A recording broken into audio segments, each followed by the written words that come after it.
जय हिंद। स्वागत है आप सभी का आपके अपने YouTube चैनल अमृत एकेडमी पे। हम लोग अपना एनसीईआरटी साइंस की एक सीरीज स्टार्ट किए हुए हैं, जिसके अंतर्गत हम लोग क्लास 6 से लेकर के क्लास 10th तक के जितने भी साइंस के चैप्टर हैं, फिजिक्स, केमिस्ट्री एंड बायो, तीनों पार्ट को कंप्लीट कर रहे हैं। ठीक है ना। अभी तक जो आपकी क्लासेस हो चुकी हैं वो आपकी क्लासेस जो हो चुकी हैं 23 क्लास हमने ले रखी है, जिसके अंदर 23 ही चैप्टर कंप्लीट किए हैं। आज का ये क्लास नंबर 24 है।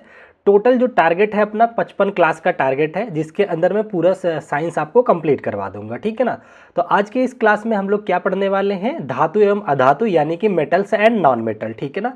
काफ़ी इंपॉर्टेंट चैप्टर है, चाहे आप किसी भी गवर्नमेंट एग्जाम में बैठ जाइए, जनरल साइंस में भी यहाँ से तमाम क्वेश्चन भर भर के बनते हैं। ठीक है ना। तो चलिए बिना टाइम वेस्ट किए आज की अपनी क्लास को आगे बढ़ाते हैं। और जो लोग चैनल पे नए हैं उनसे यही रिक्वेस्ट है कि प्लीज़ चैनल को सब्सक्राइब जरूर कीजिएगा। आपको कुछ ना कुछ बेनिफिट इस चैनल से जरूर मिलेगा, इस बात की पूरी गारंटी है। ठीक है ना। तो चलिए शुरू करते हैं आज की अपनी क्लास को। और बहुत ध्यान से मेरे एक्सप्लेनेशन को अगर आप ध्यान से सुनेंगे तो बाकी चीज़ें पढ़ने की भी ज़रूरत नहीं होगी। और ये पीडीएफ जो है आप लोग टेलीग्राम चैनल से जुड़ जाइएगा, डिस्क्रिप्शन में लिंक मिल जाएगा। अभी मैं एक साथ ही भेजूंगा, अभी मैं थोड़ा बिजी हूँ, मैं एक साथ अपने आप लोगों को ये सारी पीडीएफ भेज दूंगा। ठीक है ना। चलिए सबसे पहले हम इंट्रोडक्शन की बात कर लेते हैं कि धातु और अधातु होते क्या है। ठीक है ना। मैं आपको एक छोटे से एग्जाम्पल के रूप में समझाना चाहूँगा। जैसे पृथ्वी पे तमाम हम लोग हैं, इंसान हैं। ठीक है ना। दुनिया में बहुत सारे इंसान हैं। ठीक है ना। अपने शहर या अपने गांव की बात करें तो बहुत सारे इंसान हैं। ठीक है ना। सबके दो हाथ दो पैर इस तरीके से, एक बनावट सब सेम है। ठीक है ना। थोड़े बहुत डिफरेंस है, लेकिन मुख्य भिन्नता कैसे आती है, दोनों इंसानों में बंटवारा कैसे होता है, उसकी अगर मैं बात करूं तो विचारों के हिसाब से। यही तो होता है ना, कुछ लोगों के अच्छे विचार होते हैं तो उनको हम लोग दूसरी कैटेगरी में रखते हैं कि भाई ये काफ़ी सिविलाइज्ड लोग हैं, एक अच्छे मैनर वाले हैं। कुछ लोगों के विचार उतने अच्छे नहीं होते तो उन्हें हम लोग दूसरे उसमें देखते हैं। ठीक है ना। तो ये कहानी मैं इसलिए बता रहा हूँ कि उसी तरीके से अपनी पृथ्वी पे जितने भी पदार्थ पाए जाते हैं, मैटर्स मैंने आपको पढ़ाया था ना, कि जो कुछ भी स्थान घेर रहा है जिसमें कुछ मास है उसे हम लोग पदार्थ कहते हैं। ठीक है ना। तो अपनी पृथ्वी पे जितने भी पदार्थ पाए जाते हैं उनको अपने गुणों की वजह से उन्हें भिन्नता होती है। ठीक है। किसकी वजह से, जैसे मैंने बताया ना, इंसानों के अंदर क्या होता है, उनके विचारों की वजह से भिन्नता होती है। ठीक है ना। आप लोग कहते हैं कि इस पर्सन का विचार कितना अच्छा है, बहुत सज्जन व्यक्ति है, और किसी को वहीं देखते हैं कहते हैं कितने गंदे विचार है, इसको आप दूसरी कैटेगरी में रखने लग जाते हैं। तो सेम उसी प्रकार से पृथ्वी पर जितने भी पदार्थ हैं उनको हम लोग कितने कैटेगरी में डिवाइड कर लेते हैं, दो कैटेगरी में डिवाइड करते हैं। एक आपका मेटल हो जाता है, एक नॉन मेटल हो जाता है। ठीक है ना। जो मेटल होता है इसके गुणधर्म कुछ अच्छे दिखाता है ये, और वहीं पे नॉन मेटल कुछ गंदे गुणधर्म दिखाता है या फिर अच्छे गुणधर्म नहीं दिखाता है। बात समझ में आ गई। तो आज के इस चैप्टर में हम इन्हीं दोनों पे बात करेंगे, मेटल्स और नॉन मेटल पे, इनके क्या क्या गुणधर्म हैं और कि ये किसके साथ कैसी रिएक्शन परफॉर्म करता है, हमारे डेली लाइफ में ये कैसा सपोर्ट करता है, इन तमाम चीज़ों पे बात करेंगे। अगर मैं बात करता हूँ इस चैप्टर की, तो ये चैप्टर आपको क्लास 10th की एनसीईआरटी में आई थिंक चैप्टर नंबर 2 या 3 है। ठीक है ना। वहाँ पे आपको मिल जाएगा एनसीईआरटी पे। चलिए, तो देखिए यहाँ पे साफ साफ लिख रखा है हमने कि पृथ्वी पर पाए जाने वाले सभी पदार्थ मुख्यतः दो वर्गों में विभाजित किए जाते हैं। किसमें, एक मेटल होता है और एक नॉन मेटल यानी कि अधातु होती हैं। ठीक है ना। अब देखिए मैंने बताया ना विचारों का, उससे जोड़ के रखिए। गुण देखते हैं। धातुओं में काफी अच्छे गुण होते हैं। कौन कौन से गुण होते हैं कि धातुएं चमकदार होती हैं, बिजली और उष्मा के चालक होते हैं, जबकि अधातुओं के अंदर ये गुण नहीं पाए जाते। ये तो एक हमने इंट्रोडक्शन दे दिया। ठीक है ना। अब हम थोड़ा सा ब्रीफ में एनालिसिस कर लेते हैं। ठीक है, कि एक्चुअल में क्या होता है धातु और क्या होती है अधातु। ठीक है ना। तो अगर हम बात करते हैं व्हाट इज मेटल्स यानी कि धातुएं क्या होती हैं, तो मैंने बताया ना कि अपने गुणों की वजह से ही पहचानी जाती है। तो आपको कुछ गुणों को याद रखना है और वही गुण देख करके आपको बताना है कि ये क्या है, धातुएं हैं। ठीक है ना।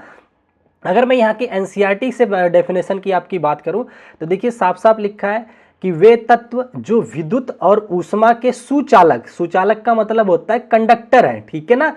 क्या है, कंडक्टर्स हैं, होते हैं। आघातवर्धनी मतलब मैलेबल होते हैं, मतलब पीट करके उन्हें चादर बनाया जा सकता है, उन्हें तान करके वायर बनाया जा सकता है। ठीक है ना।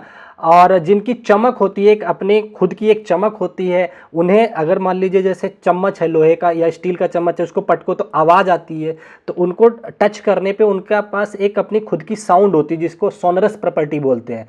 इन तमाम प्रॉपर्टियों जिसके अंदर जिस तत्व या पदार्थ के अंदर पाई जाएगी उसको हम किस कैटेगरी में रखेंगे? मेटल यानी कि धातु की कैटेगरी में रखेंगे। बात समझ गए? धातु की पहचान जाओगे ना, उनके गुणों से तो पहचान जाओगे।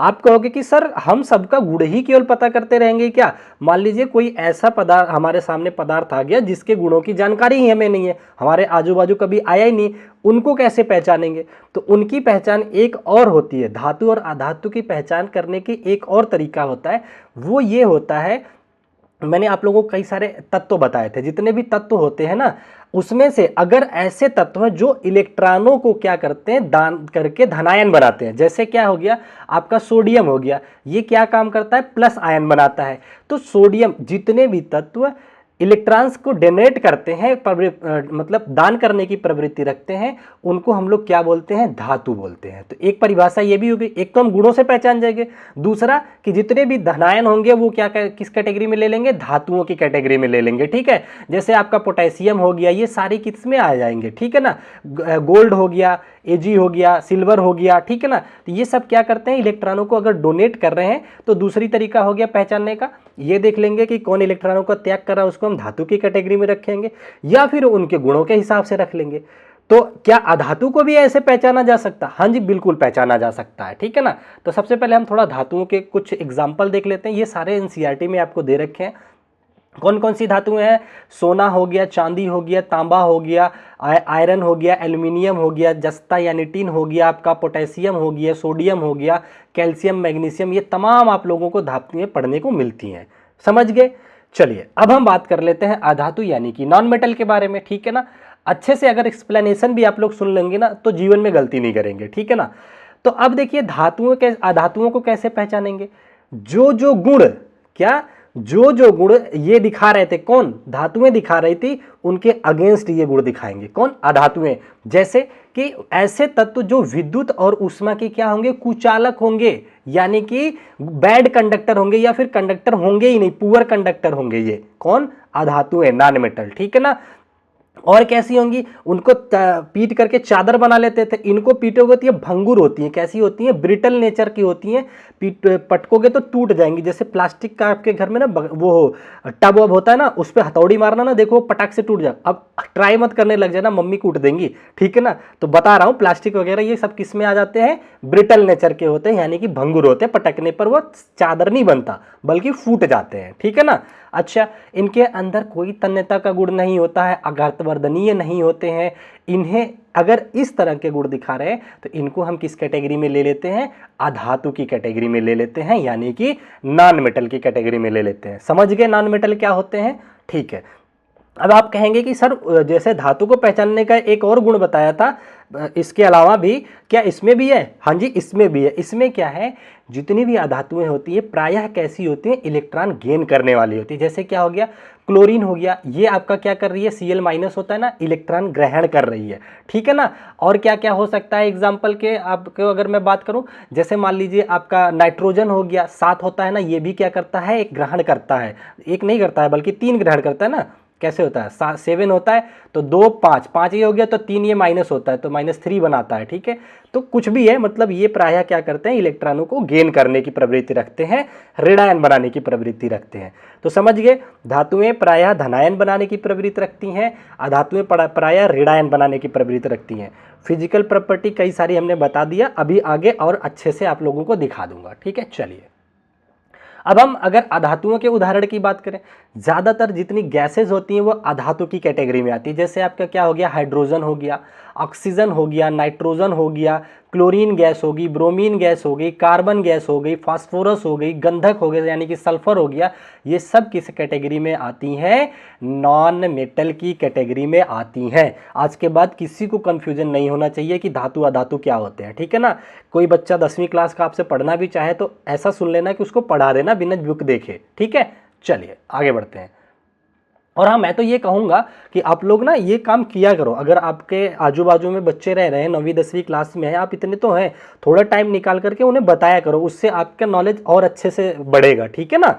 चलिए, और जितनी भी सिस्टर्स हैं वो तो कर सकती हैं, आप लोगों को तो और करना चाहिए इस चीज़ में, आपको और अच्छे से समझ आएगा चीज़ें, और आपका अच्छा नेचर भी होता है, आप बहुत जल्दी समझाते भी हो बच्चों को। चलिए, टॉपिक से हट रहे हैं, फिलहाल आ जाते हैं अपने टॉपिक पे। अब हम बात करते हैं इनके गुणों के बारे में। देखिए, गुण क्या होते हैं, दो तरीके के गुण होते हैं। एक होता है कि भौतिक गुण जो बाहर बाहर से दिखता है, एक होता है रासायनिक गुण जो हमें बाहर से दिखता नहीं है लेकिन वो गुण होता है इसके तत्वों के अंदर। ठीक है ना। तो अब हम धातुओं के कुछ भौतिक गुणों की चर्चा यहाँ पे करेंगे। ठीक है ना। तो चलिए देखते हैं धातुओं के क्या क्या भौतिक गुण होते हैं, किसकी, धातु यानी मेटल्स के भौतिक गुण। ठीक है ना। पहला भौतिक गुण, धातुएं प्रायः ठोस नेचर की होती हैं। जैसे लोहा आप लोगों ने देखा होगा, ठीक है ना, सोना देखा होगा, ये सारी ज़्यादातर, या चांदी आप लोगों ने देखा होगा, ज़्यादातर किस नेचर की होती हैं, ठोस पाई जाती हैं। प्रायः धातुएं क्या होती हैं, ठोस होती हैं। लेकिन दुनिया केमिस्ट्री में अपवाद भी बहुत है। एक ऐसी धातु है जो कि किस अवस्था में पाई जाती है, प्रायः द्रव की अवस्था में पाई जाती है, जिसको कि बोलते हैं पारा यानी कि मरकरी। याद रख लेना, बहुत इंपॉर्टेंट है, बहुत बार पूछ लेता है कि वह कौन सी धातु है जो प्रायः द्रव अवस्था में पाई जाती है, तो नाम बता देना, मरकरी यानी कि क्या, पारा। ठीक है, याद रहेगा। चलिए, एक प्रॉपर्टी हो गई। दूसरा, इसकी भौतिक गुण की बात करें तो धातु चमकदार होते हैं। ठीक है ना। इनकी अपनी एक शाइनिंग नेचर होता है। देखते हैं सोना पहन के चम चम चम चम चमकता है। चांदी की वो शादियों में देखो, जो लड़कियां होती है पहने रहती है ना पत्नी, यहाँ से हाथ में, वो देखो कितना चमकता है। तो क्यों चमकता है, क्योंकि ये इनके धातुओं का नेचर होता है। ठीक है ना, इनकी प्रॉपर्टी होती है, तो जिसकी वजह से इनके अंदर एक शाइनिंग होता है। ये शाइनिंग नेचर के होते हैं, चमकदार स्वरूप की होती है। ठीक है ना, सोना चांदी हो गया आपका। अच्छा, और फिर आ जाते हैं धातु आघातवर्धनीय होती है। आघातवर्धनी का मतलब होता है ना, जैसे पीट पीट करके ना उसे क्या करते हैं, चादर बना लेना, मैलेबल बोलते हैं। इंग्लिश वाले बच्चे सुन लीजिए, मैलेबिलिटी का नेचर रखते हैं। जैसे क्या होता है, आप लोगों ने देखा होगा, फॉइल पेपर देखते होंगे ना, कि जो जिसमें रोटी लपेटी जाती है, तो वो धातु के इसी गुण की वजह से आता है। कई बार आप लोग देखते होंगे, जो हम बर्फी खाते हैं उसमें चांदी का वक लगा होता है, वक्र लगा होता है ना, वो चांदी का उसके, तो वो क्या होता है, क्यों होता है, क्योंकि चांदी को पीट पीट कर कितना पतला चादर बना लिया जाता है। ठीक है ना। तो ये बात आपको पता होना चाहिए कि डक्टिलिटी क्या होती है, आघातवर्धनीयता, ये गुण होता है जो धातुएं दिखाती हैं। ठीक है ना। यहाँ पे देखिए लिखा भी है, ये सारी चीज़ें बता दिया मैंने। जैसे सोना हो गया आपका, चांदी हो गया, अत्यधिक आघातवर्धनीय होते हैं, सबसे ज़्यादा यही होते हैं। ठीक है ना। अब चौथी प्रॉपर्टी क्या होती है, मेटल की डक्टिलिटी। डक्टिलिटी का मतलब होता है तन्यता का गुण। तन्यता से मतलब होता है कि धातुओं को गर्म करके या उनके नेचुरल अवस्था में भी क्या होता है, उन्हें तान करके तार, पतला तार बनाया जा सकता है। आप यकीन नहीं मानोगे, एनसीईआरटी का एक फैक्ट है जिसमें गोल्ड को, किसको, सोने को कहते हैं कि एक, आई थिंक हाँ, 1 ग्राम सोने को अगर गर्म करके उसे मान लो उसके खींच करके तार बनाया जाए तो 2 किलोमीटर का तार खींचा जा सकता है। ठीक है, इतना ज़्यादा तन्यता का गुण होता है इसके अंदर। तो तन्यता समझ गए। डक्टिलिटी क्या होती है, धातुओं को तारों में बदल जा सकता है खींच करके, इसी को गुण को क्या कहते हैं, तन्यता का गुण होता है। जैसे कॉपर का तार बनाया जाता है, एल्युमिनियम का बनाया जाता है बिजली के में प्रयोग करने के लिए। तमाम हो गए, ये गोल्ड वाला फैक्ट आपको हमने बता ही दिया। ठीक है ना। चलिए, पांचवा गुण देखें भौतिक, धातु उष्मा एवं विद्युत के चालक, अच्छे चालक होते हैं। जैसे क्या होता है, आप देखते होंगे गर्मियों के मौसम में या ठंडियों में भी देख लो, जब आप देखते होंगे आपके घर के सामने ग्रिल लगी होती होगी, लोहे की ग्रिल होती है या फिर स्टील की होती है। गर्मियों में क्या होता है, उसको छुओगे ना तो इतना गर्म हो जाता है कि हाथ जलने लग जाता है। ठीक है, क्यों होता है ऐसा, क्योंकि जो वो धातु का बनाया, और धातुएं उष्मा और विद्युत का अच्छे चालक होते। कहते हैं ना, लोहे की रॉड से तार मत छुओ, करंट लग जाएगा, तो ये इसी नेचर पे होता है। ठीक है ना। सबसे अच्छा चालक पदार्थ कौन सा अपना होता है, चांदी होता है। इसमें से कहा जाता है सबसे अधिक विद्युत धारा बहुत आसानी से प्रवाहित होती है। ठीक है, इतनी बात समझ गए। चलिए आगे बढ़ते हैं, छठी प्रॉपर्टी। ठीक है ना, धातु कठोर होती है। भाई कठोर होती है, बिल्कुल होती है। लोहा आपको उठाए तो सर पे मार दो, सर फट जाए, इतना कठोर होता है। तो ये इन्हीं का नेचर होता है। धातुएं प्रायः क्या होती हैं, हार्ड नेचर की होती हैं। ठीक है ना।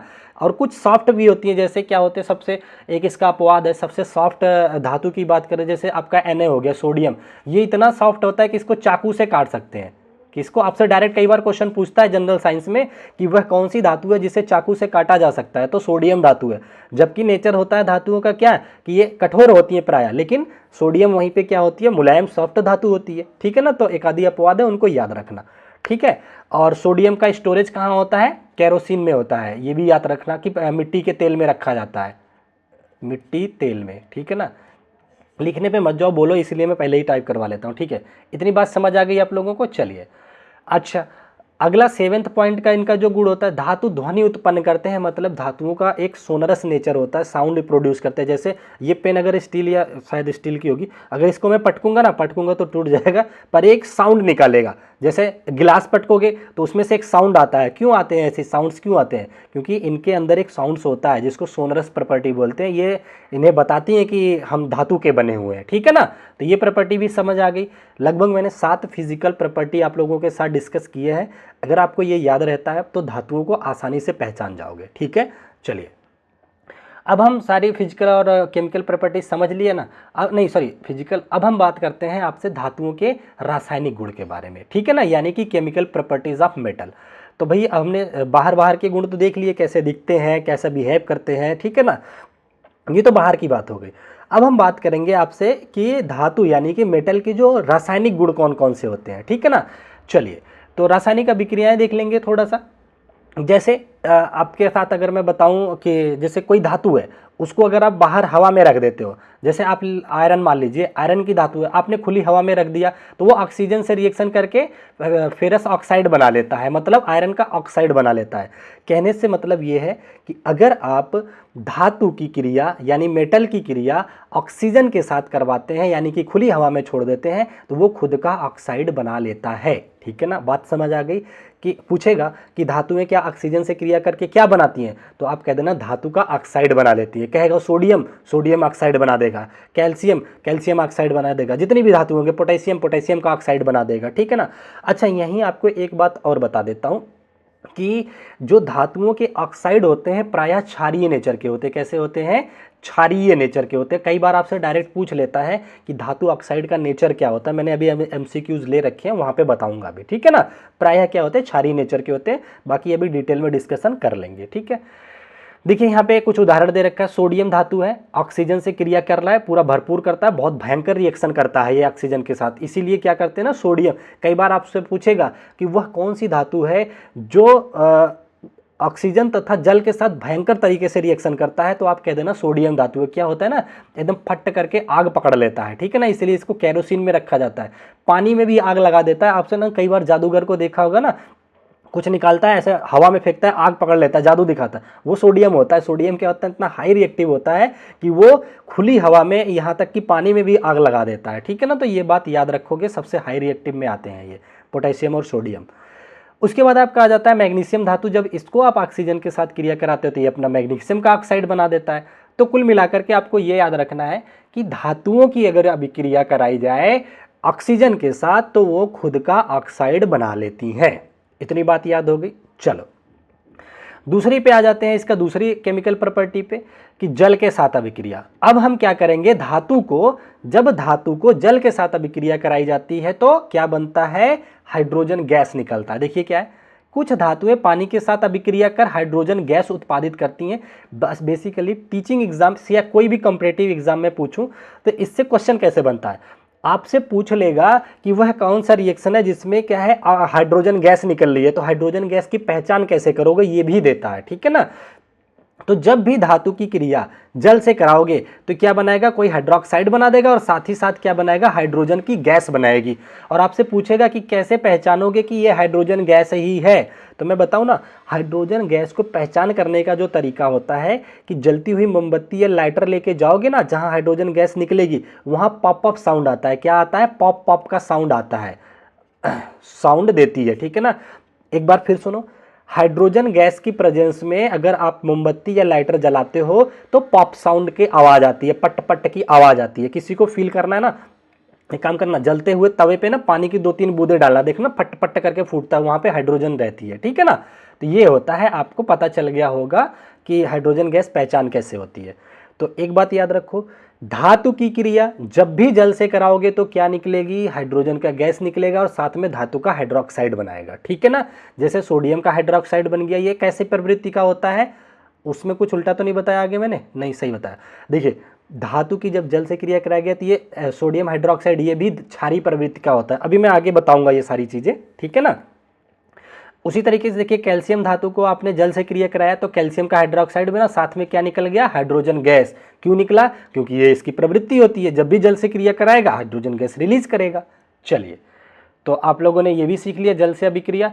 अब हम देख लेते हैं क्या, अम्ल से अभिक्रिया। अगर आपको बताऊं तो जब एसिड बेस चैप्टर पढ़ाया था तो वहां पे अम्ल वाले चैप्टर में अम्ल की अभिक्रिया धातु से बताया था। अब मैं आपको बताऊंगा धातु की अभिक्रिया अम्ल से। बेसिकली दोनों बातें एक ही हैं, चाहे कान को ऐसे पकड़ो या इधर से घुमा करके हाथ को पकड़ो, बात एक ही है, ठीक है ना। तो देखिए अम्ल के साथ अभिक्रिया करने पे क्या होगा धातु का, जब भी धातुएं अम्ल से अभिक्रिया करती हैं तो लवण और हाइड्रोजन गैस निकलती है। यहाँ पे भी वही परीक्षण होगा हाइड्रोजन गैस का। कैसे करोगे परीक्षण, कि जलती हुई लाइटर लेके जाएंगे, पप कप की क्या होगी, साउंड आएगी, ठीक है ना। चलिए, तो मेटल प्लस एसिड मिलकर के सॉल्ट बनाते हैं और साथ में हाइड्रोजन गैस रिलीज करते हैं। जैसे देखिए जिंक का है, जिंक धातु का हाइड्रोक्लोरिक से रिएक्शन कराए तो ZnCl2 बना दिया और साथ ही साथ क्या निकाल दिया, हाइड्रोजन की गैस निकाल दिया, ठीक है ना। बैलेंस करना रिएक्शन मैंने पहले ही आपको बता दिया। मैग्नीशियम हो गया, यहाँ जब HCl से क्रिया किया तो MgCl2 साथ में हाइड्रोजन गैस निकल गई, ठीक है ना। पहचानोगे कैसे, पहचान बता दिया। इतनी बात आपको समझ आ गई होगी, ठीक है ना। चलिए, अब हम थोड़ा सा एक गुण अधातु का बता देते हैं आपको, वैसे ज़्यादा पूछा नहीं जाता अधातुओं से, ठीक है ना। अधातु आमतौर पर अम्लों के साथ अभिक्रिया नहीं करती हैं। आपसे पूछेगा धातु तो अम्ल के साथ अभिक्रिया करके सॉल्ट प्लस हाइड्रोजन गैस बनाती है, लेकिन अधातुएं जो होती हैं प्रायः अम्ल के साथ अभिक्रिया नहीं करती हैं, ये याद रखना, ठीक है ना। जैसे क्लोरीन हो गया Cl, और इसकी अगर आप रिएक्शन कराते हो H2O से तो रिएक्शन ज़्यादा प्रायः होती नहीं है, ठीक है ना। तो क्या प्रायः क्यों वर्ड यूज किया, क्योंकि कई बार ना जल की अवस्था परिवर्तन करने पे रिएक्ट कर जाती है। जैसे जल को भाप बना करके रिएक्शन करा दिया जाता है, बर्फ बना करके, या अवस्था परिवर्तन के साथ कुछ ऐसी धातुएं होती है जो रिएक्ट कर जाती हैं, ठीक है ना। बात समझ में आ गई। चलिए, यहाँ पे एक चीज मिसिंग है, यहाँ पे जो हेडिंग का नाम है वो होगा आपका कि धातु का अधातु से रिएक्शन, अधातु से अभिक्रिया, ठीक है ना। ये लिख लेना, बोल दिया हूं, लिखने में बड़ा गंदा लिखता हूं मैं। देखिए क्या कह रहा है, धातु की अधातु से अभिक्रिया, अगला जो आपकी हेडिंग है वो है। तो देखिए धातु की अधातु से क्रिया के कैसे उदाहरण दूं, जैसे आपको पता है सोडियम एक धातु है, क्या है, सोडियम धातु है, क्यों, क्योंकि ये धनायन बना रहा है। क्लोरीन एक क्या है, माइनस बना रही है, तो ये एक अधातु है। और आपने देखा होगा कि इन दोनों में बहुत भयंकर रिएक्शन हो जाती है, अपने आप ये रिएक्ट होकर के क्या बना लेते हैं, नमक बना देते हैं, NaCl बना देते हैं। इसका मतलब धातु और अधातु की क्रिया क्या है, पॉसिबल है तभी तो ये बन रहा है। तो देखिए सोडियम क्लोराइड या साधारण नमक बना देते हैं। तो ये पूछता है धातु और अधातु आपस में क्रिया करके क्या बनाते हैं। सबसे पहले तो ये याद रखना, ये आयनों की वजह से रिएक्ट हो रहे हैं, तो ये आयोनाइज धातु बनाते हैं, ऑक्साइड सॉल्ट बनाते हैं, ठीक है। कैसा सॉल्ट होता है, आयोनाइज होता है, आयोनिक सॉल्ट, ठीक है ना। चलिए, जैसे देखिए इसमें क्या हो रहा है, सोडियम एक इलेक्ट्रॉन दान करके सोडियम के इलेक्ट्रॉन खो देता है, धनायन बनाता है, ये तो सब बता दिया आप लोगों को, रेडायन बनाता है। तो ये आपको पता रहना चाहिए कि धातु अधातु आपस में रिएक्ट कर जाते हैं और क्या बनाते हैं, आयनिक यौगिक बनाते हैं। फिर से बोलो, यहाँ पे परिणाम लिखा है, यहाँ से याद कर लो, नहीं याद हुआ तो। धातु यानी कि मेटल और अधातु यानी कि नॉन मेटल रिएक्ट करके क्या बनाते हैं, आयनिक यौगिक बनाते हैं। क्यों बनाते हैं बताओ, क्योंकि ये भी आयन्स होते हैं और Cl भी आयन्स होता है। जब आयन आयन मिलते हैं तो ये यौगिक जो बनता है बाद में, उसे हम लोग क्या नाम दे देते हैं, आयनिक यौगिक बनाता है, ठीक है ना। कई बार आपसे डायरेक्ट पूछेगा कि बताओ आयनिक यौगिक कैसे बनते हैं, तो आप बता देना धातु और अधातु की अभिक्रिया से बनते हैं, ठीक है ना। जैसे आपका NaCl, MgCl2, KBr हो गया, ये तमाम हो गए, ठीक है। बात पल्ले पड़ रही है, किसी को कोई डाउट है तो कमेंट कर दीजिएगा, ठीक है ना। मैं कोशिश करूंगा कि और अच्छे तरीके से आप लोगों को बताऊं, या अगर कोई डाउट नहीं आ रहा है, बहुत अच्छे से सब कुछ समझ में आ रहा है, तो 2 शब्द तारीफ में लिख देना कि सर समझ में आ जाता है, ठीक है ना। मैं बहुत नेचुरल तरीके से पढ़ाता हूँ, ऑनेस्टली आपसे बताऊँ, मैं रिकॉर्डेड फॉर्म में भी ऐसा फील कराना चाहता हूँ कि आप लोगों को लगे कि आप हमसे लाइव पढ़ रहे हैं, ठीक है ना। वैसे मैंने शुरू में लाइव पढ़ाने की कोशिश किया था, बहुत कम लोग आप लोग आ रहे थे, इसलिए मैंने लाइव पढ़ाया नहीं। अभी शुरू करूंगा एग्जाम के पास में, ठीक है ना। अभी सीटेट का नोटिफिकेशन आया नहीं, तब तक मैं सोच रहा हूँ आपकी NCERT जो है कंप्लीट करवा दूँ साइंस की। चलिए, और हाँ, अगर आपका कोई दोस्त अदर एग्जाम की भी तैयारी कर रहा है, जैसे रेलवे हो गया या अदर जहाँ पे भी जनरल साइंस पूछी जाती है, तो ये सीरीज उस तक जरूर पहुँचा देना, बहुत बेनिफिट मिलेगा उसे, ठीक है। चलिए, अब हम यहाँ तक तो सीख लिए, धातु अधातु की अभिक्रिया सीख लिए ना। अब देखिए क्या होता है भाई, धातुएं हो गई, कुछ सब लोग अभिक्रिया कर रहे हैं, तो इनका कुछ लेवल है क्या, जैसे बोला जाता है ना, जैसे गवर्नमेंट एग्जाम है तो सारे एग्जाम्स टफ होते हैं, तो क्या इनके टफनेस का कोई लेवल भी होता है क्या? बिल्कुल होता है। यूपीएससी अलग है, उससे स्टेट पीसीएस अलग होता है, टीचिंग अलग होता है, रेलवे ग्रुप डी फलाना ढिमकाना, ये और अलग होते हैं। तो उसी तरीके से ना धातुओं की क्रियाशीलता के हिसाब से उनको एक श्रेणीबद्ध करके रखा गया है कि जो अधिक क्या है, जो हाई रिएक्टिव मेटल्स हैं, ठीक है ना, अधिक क्रियाशीलता वाले धातुएं हैं, उनको सबसे ऊपर रखा जाता है और कम वालों को सबसे नीचे रखा जाता है, ठीक है ना। तो चलो मैं आपको सीरीज दिखा देता हूँ। देखिए, अत्यधिक अभिक्रियाशील हाई रिएक्टिव पोटेशियम धातु, सबसे दुनिया की सबसे ज़्यादा अभिक्रियाशील धातु कौन सी है? पोटेशियम है, याद रखना। दूसरे नंबर पे सोडियम है।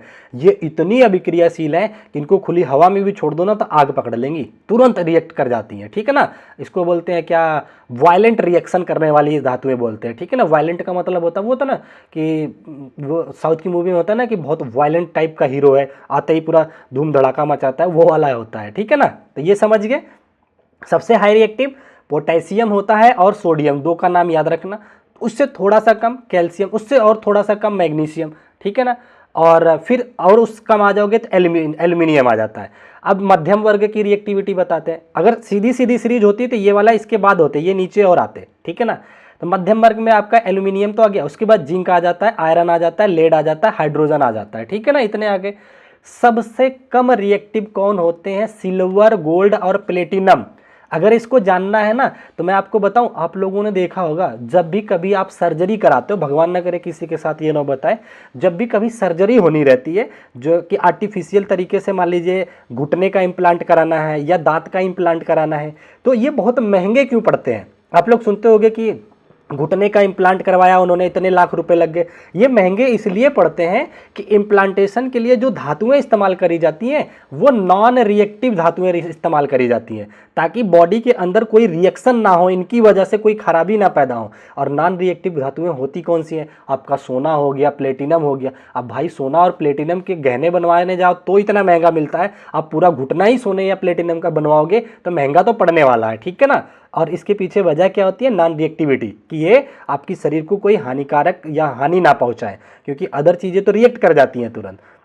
और एक और उदाहरण बताऊं आपको, जैसे सोना होता है खदानों में ना प्योर रूप में ज़्यादातर पाया जाता है, वो किसी के साथ चिपक के नहीं मिलता है, बहुत प्योर मिलता है।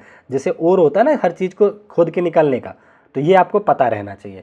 और एक चीज़ ये ध्यान रखना कि इस सीरीज़ को ना आप लोग याद रख लेना।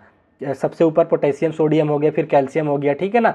फिर अगली बार आपका आ जाएगा सब मीडियम में आपका जाते हैं जिंक, आयरन। ये बस याद रखना कौन किसके ऊपर है। जैसे आयरन से ऊपर जिंक है, क्यों याद रखना? क्योंकि ना जो ऊपर होता है वो दूसरे वाले के कंपाउंड से उसको हटा देता है, ठीक है ना। ये मैं आगे रिएक्शन जब और पढ़ाऊंगा तो वहाँ आपको सिखाऊंगा। चलिए आगे बढ़ते हैं। और इतने तो उम्मीद रखता हूँ कि इतना डाउन होकर के नहीं आपको पढ़ना है होगा, क्योंकि सारे आप ग्रेजुएट लेवल के होंगे जितना मुझे पता है, तो इतनी बातें तो सबको पता होंगी कि एक बार बस हल्का फुल्का रिवाइज हो जाए आपका। चलिए, ये तो मैंने बता दिया। ऊपर की धातुएं अत्यधिक क्या होती है? विक्रियाशील होती हैं, बीच वाली थोड़ी कम होती है, नीचे सबसे जो गोल्ड वगैरह हैं वो सबसे कम होती हैं रिएक्टिविटी में, मतलब बिल्कुल जीरो के बराबर होती हैं।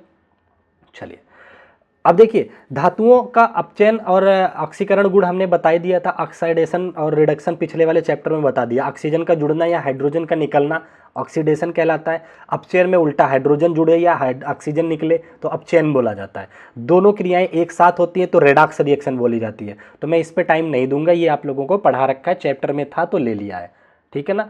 यहाँ पे देखिए उदाहरण दे रखा है, कैल्शियम कॉपर ऑक्साइड हाइड्रोजन से रिएक्ट कर करके, यहाँ पे देखिए क्या किया, ऑक्सीजन का डोनेट किया तो क्या हुआ, कौन सी क्रिया हुई है? ऑक्सीजन निकली तो क्या बोलोगे?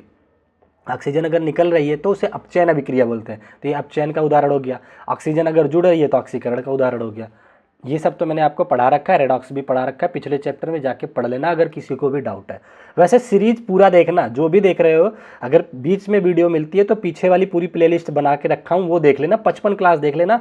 और इसके बाद जैसे ये सीरीज़ कंप्लीट होती है, आप लोगों में बहुत सारे बच्चों ने कहा कि सर 11th-12th का भी पढ़ाओ, तो वो भी मैं करवा दूंगा, फिजिक्स केमिस्ट्री और बायो तीनों। चलिए अगला देखिए क्या है, धातु संक्षारण यानी कोरोजन ऑफ मेटल। देखिए वैसे तो कोरोजन ऑफ मेटल मैंने पिछले भी पढ़ा रखा है, एक बार फिर से रिवाइज कराता हूँ।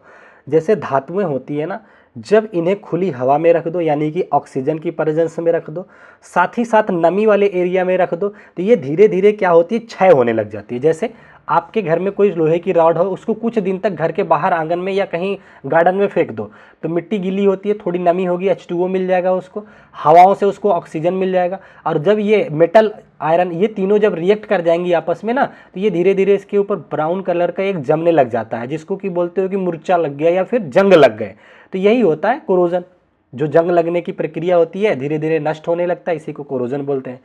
साफ साफ लिखा है एनसीईआरटी भाषा में भी कि जब धातु ऑक्सीजन, जल और अन्य पर्यावरणीय कारकों के संपर्क में आती है तो वह धीरे धीरे नष्ट हो जाती है। इसे ही संक्षारण यानी कि कोरोजन कहा जाता है। ठीक है ना। तो जंग लगने का कई बार रिएक्शन पूछता है, तो याद रखना, लोहा उठा लेना मतलब आयरन, और खुली हवा से एयर ले लेना, और H2O। आप कहोगे कि सर क्या सच में पानी लाना होगा? नहीं, इन्वायरमेंट में भी पानी होता है, वहाँ से भी वो ले लेता है थोड़ा बहुत। H2O यानी कि नमी हो गई। इन तीनों को जब रिएक्ट कराओगे तो साथ में क्या हो जाएगा, H2O ये बन जाएगा, भूरा रंग का जंग लग जाता है, Fe2O3। तो ये जंग लगने की ये अभिक्रिया होती है। ये हो गया। तांबा कॉपर हो गया, ये भी देखिए बना देता है, हरा हरा परत हो जाता है। किसी के अंदर घर पे तांबे का लोटा होगा ना, बहुत दिन तक अगर गंदी जगह पे छोड़ दो तो देखोगे काई जैसा लग जाता है हरा हरा, तो वो वही होता है, हरा परत बन जाता है। क्यों? क्योंकि उसके अंदर कोरोजन होने लग जाता है। ठीक है ना। तो क्या इसको बचाया भी जा सकता है? तो प्रिवेंशन के कुछ तरीके होते हैं। क्या करते हैं हम लोग? पेंटिंग कर देते हैं, घर पे खिड़की दरवाजे पेंट करते हो ना, तो धातु की पेंट या ग्रीस लगा देते हैं। गैल्वेनाइजेशन का मतलब होता है जिंक की परत कोटिंग कर देते हैं, गैल्वेनाइजेशन बोला जाता है। इलेक्ट्रोप्लेटिंग कर देते हैं, या तो आजकल कुछ और नई नई टेक्नोलॉजी, टेफ्लॉन कोटिंग वगैरह, कई सारे नई नई मॉडर्न टाइप के टेक्नोलॉजीज आने लग गए हैं, जिससे संरक्षण किया जाता है।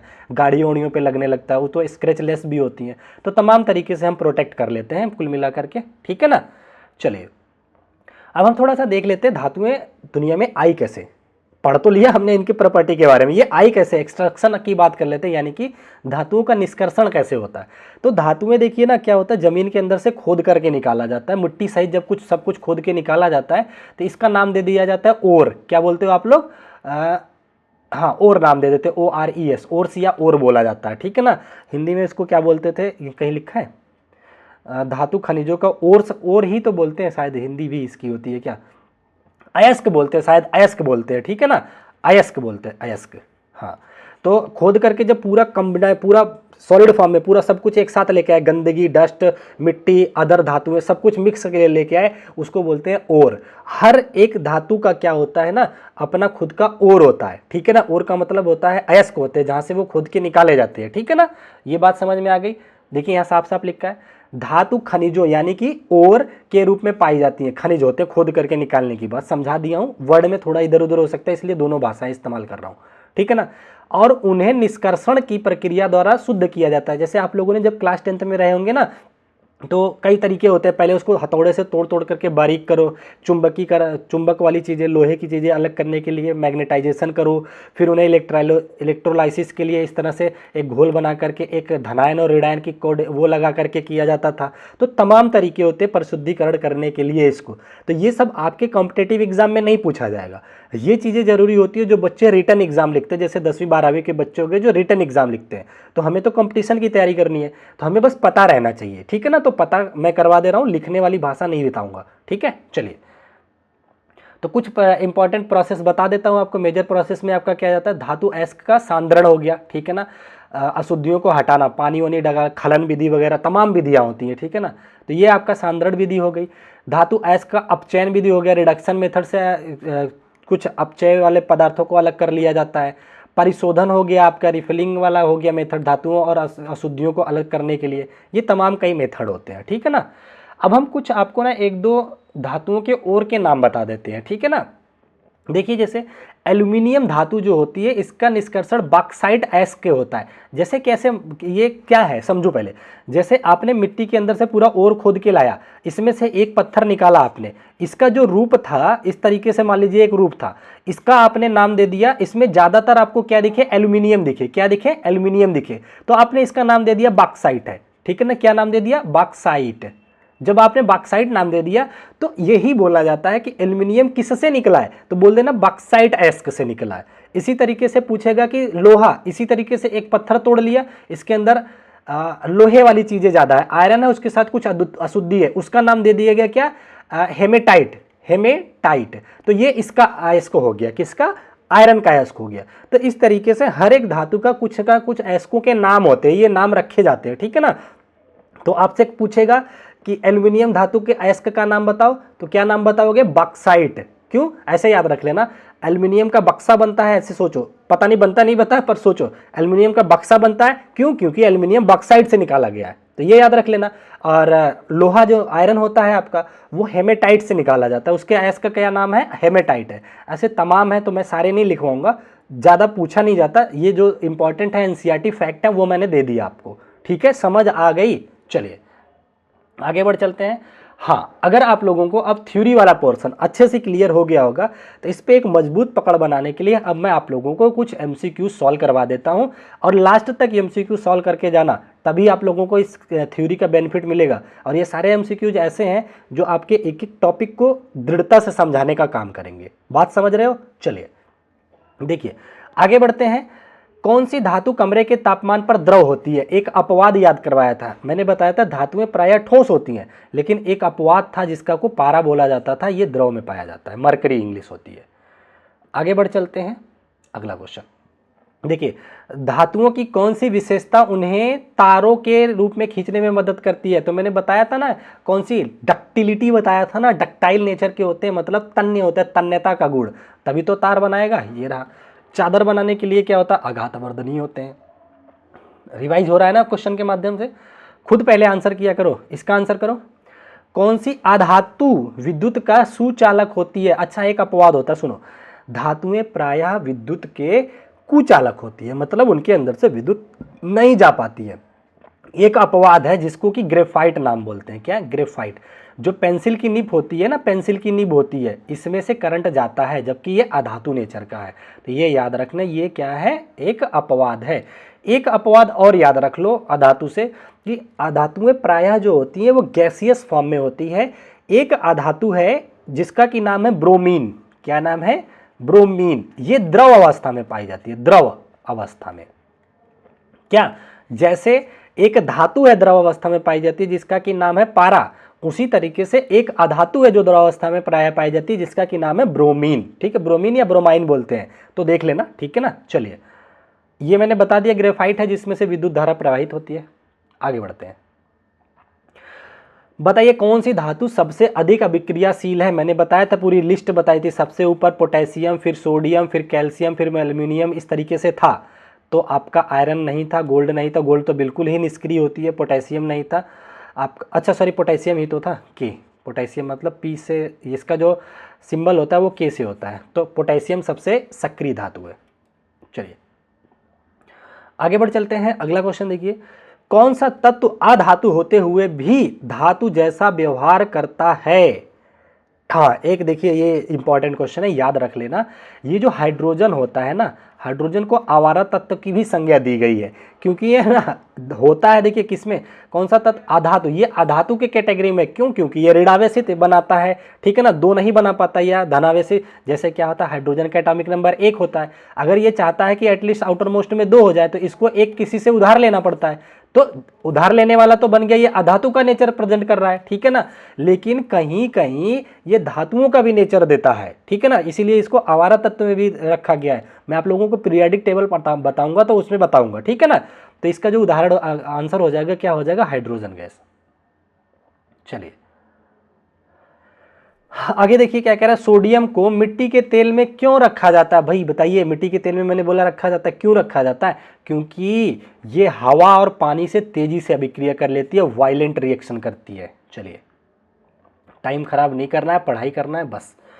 अगला क्वेश्चन देखिए, कह रहा है धातु कौन सा भौतिक गुण ध्वनि उत्पन्न करने में सक्षम होता है? तो सोनरस बताया तो था, सोनरस या ध्वनि उत्पन्न करने की क्षमता, इसको सोनरस बोला जाता है, तो इसी की वजह से ध्वनि निकलती है। आगे बढ़ चलते हैं, जल्दी जल्दी खत्म करते हैं एमसीक्यू। अगला क्वेश्चन कह रहा है, आयनिक यौगिक सामान्यतया होते हैं गैस और उच्च गलनांक वाले, अच्छा द्रव नहीं होते, ठोस और, देखिए ठोस और उच्च गलनांक वाले होते हैं, जैसे NaCl हो गया, NaCl। आयनिक कैसे बनते हैं?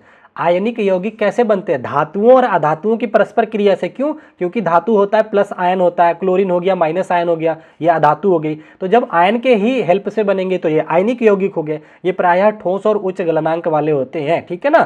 तो बात समझ में आ गई, इसका जो आंसर हो जाएगा first will be the correct answer. आगे बढ़ते हैं। क्वेश्चन नंबर 9, धातु के ऑक्साइड आमतौर पर कैसे होते हैं? मैंने अभी बताया था जब आप लोगों को धातु पढ़ा रहा था, जैसे सोडियम हो गया, इसकी ऑक्साइड अगर बना रहा है, धातु का ऑक्साइड प्रायः क्षारीय नेचर के होते हैं। चिल्ला चिल्ला के आप लोगों को बताया था, आंसर खुद कर लिया करो। 10वां क्वेश्चन कह रहा है जब जिंक को कॉपर सल्फेट CuSO4 के विलयन में डालते हैं तो क्या होगा? मैंने आपको बताया था जिंक Zn ऊपर था, Cu कॉपर जो है रिएक्टिविटी सीरीज में नीचे आ रहा था, जो मजबूत होगा इसको भगा देगा, तो ये क्या काम करेगा, ZnSO4 खुद बना लेगा और कॉपर को अलग भेज देगा, बाहर जाओ भैया तुम्हारा कोई काम नहीं है, मजबूत है, उसके भी घर से उसको भगा देगा।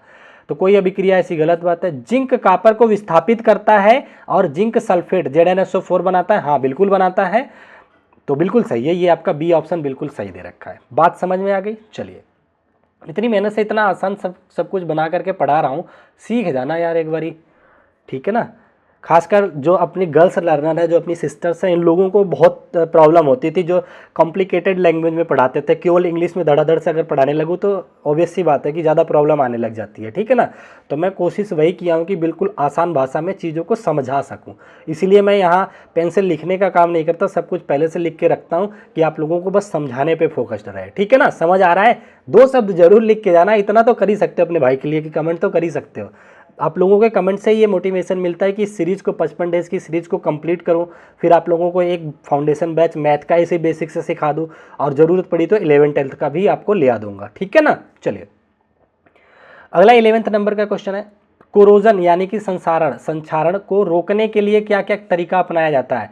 गैल्वेनाइजेशन, जिंक की परत लगाई जाती है, हाँ जी लगाई जाती है। पॉलिश करते हैं, हाँ जी करते हैं। तेल या ग्रीस भी लगाते हैं, हाँ जी लगाते हैं। तो फिर तो सारे ही हो गया इसका आंसर, तो एक आंसर नहीं लगेगा इसका, ऑल ऑफ दीज हो जाएगा, ठीक है ना। घरों में करते हैं हम लोग ना पेंट वगैरह। अरे 11 के बाद सीधा 13 आ गया, देख रहे हो, कोई बात नहीं। 13 नंबर का क्वेश्चन देखिए, कौन सी धातु सबसे अधिक तन्यशील होती है? मैंने बताया था सोने को क्या होता है, 1 ग्राम सोने, 1 ग्राम था या 10 ग्राम, NCERT का फैक्ट है, 2 किलोमीटर तक खींच करके बनाया जाता है। सबसे तन्यता ज़्यादा होती है किसके अंदर? गोल्ड के होती है, ठीक है ना। समझ आ गया? तो चलिए, इसी के साथ आज की क्लास समाप्त होती है। अगली क्लास 25 नंबर की क्लास होगी, जिसके अंदर हम लोग पढ़ेंगे कार्बन और उसके यौगिक, कार्बन एंड इट्स कंपाउंड। तो आप लोग पहले भी थोड़ा सा इसका एनालिसिस कर लेना, तो पढ़ने में और मज़ा आएगा, ठीक है ना। मज़ा आ रहा है समझने में, सीखने में, कुछ भी अगर देखिए, इतना कहूँगा या कोई यूट्यूबर की तरह नहीं बोलूँगा, इतना एक टीचर की तरह, एक भाई की तरह जरूर बोलूँगा। चीज़ें अगर पसंद आ रही है तो गुरु दक्षिणा के रूप में 2 शब्द लिख के जाना, और 2-4 दोस्तों तक पहुँचा दोगे तो थोड़ा मनोबल बढ़ा रहेगा, ठीक है ना। बाकी एंजॉय के साथ पढ़ते रहो, सीखते रहो और लाइफ में आगे बढ़ते रहिए, ठीक है ना। यही नेचर है, और उतार चढ़ाव तो लाइफ में आता रहेगा। कई सारे बच्चों के कमेंट्स आते हैं व्हाट्सअप के माध्यम से कि सर समझ में नहीं आ रहा है, कैरियर में क्या करें। देखिए, मुझे पता है लास्ट में वही बच्चे वीडियो देखते हैं जो बहुत सीरियस होते हैं, बाकी लोग तो आधा देख के चले गए होंगे। अगर आप देख रहे हैं तो इट मीन्स कि आप बहुत सीरियस लोग हैं अपनी लाइफ को लेकर के, अपने परिवार को लेकर के। तो घबराना नहीं, रोज़ कुछ ना कुछ सीखते रहो, पढ़ते रहो, ठीक है ना। जिस दिन आपका टाइम आ जाएगा आप पक्का सेलेक्ट हो जाएंगे, कहीं ना कहीं सही जगह पहुंच जाएंगे। गवर्नमेंट में भी नहीं होता तो भी अपनी लाइफ में कुछ बेहतर करोगे, ठीक है ना। तो घबरा करके कभी नहीं रहना है, अच्छे से मोटिवेट रह करके अपनी पढ़ाई को करते रहो। बस इतना सोचो कि हमें रोज़ कुछ ना कुछ अपने आप को एक कदम आगे बढ़ाना है, कुछ ना कुछ सीखते रहना है, ठीक है ना। तो आज की वीडियो में फिर यहीं तक रखते हैं, फिर मिलेंगे अपनी नेक्स्ट क्लास में। तब तक के लिए आप अपना ध्यान रखें। Bye bye, take care, thank you so much. जय हिंद, जय भारत।